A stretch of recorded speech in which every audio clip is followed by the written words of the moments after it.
let's look at the structure and function of the chloroplast. Chloroplasts are found in plant and algal cells and are the site of photosynthesis. Photosynthesis is the production of glucose from carbon dioxide and water using energy from sunlight. Let's look at the structure of a chloroplast. We need to remember that when we see the internal structure of a chloroplast, we can only see that using an electron microscope. This is because a light microscope does not have a high enough resolution or a high enough magnification to allow us to see the internal structures within the chloroplast. And if you see an image of a chloroplast under an electron microscope, remember that electron microscopes are black and white, and any colour that you see is false colour that has been added later.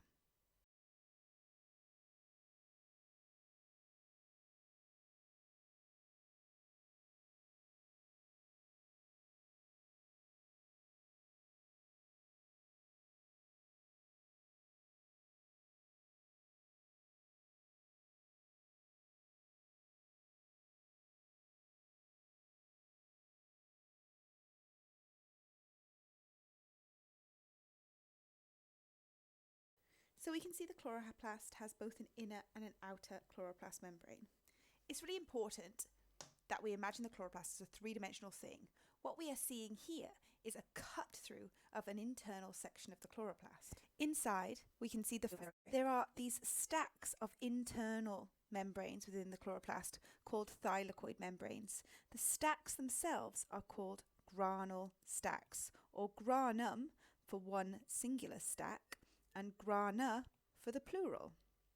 The stacks of thylakoid membrane are the site of the first stage of photosynthesis, which is called the light-dependent reaction. So photons of light hit the chlorophyll molecules, which are embedded in the thylakoid membrane, and trigger the first stage of photosynthesis. The products from the first stage of photosynthesis enter the stroma, the fluid. And within the stroma, there are dissolved enzymes which are involved in the second stage of photosynthesis, which is called the light-independent reaction.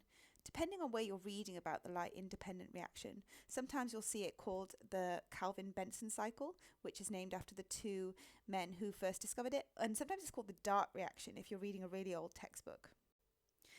As well as the thylakoid membranes, the chlorophyll, and the stroma with its dissolved enzymes, inside the chloroplast we also find starch grains. Starch grains are the polysaccharides produced from the glucose molecules, which are made during photosynthesis. So we know that glucose is the product of photosynthesis, but we also know that glucose is soluble.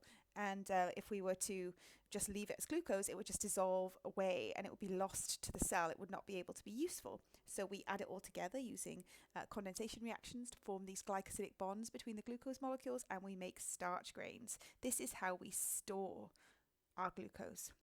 Within the chloroplast, we also find circular DNA and 70S ribosomes. This is very similar to what we find inside mitochondria, and again, it leads us back to the endosymbiotic theory, the theory that multicellular life began when a single prokaryotic cell was ingested or absorbed by another prokaryotic cell, and you got the first organelle. Obviously, it's much more complicated than that, but it's a really, really interesting thing for you to learn about. I would recommend reading about Dr. Lynn Margulis, who first developed the endosymbiotic theory. Next, let's think about the size of the chloroplast.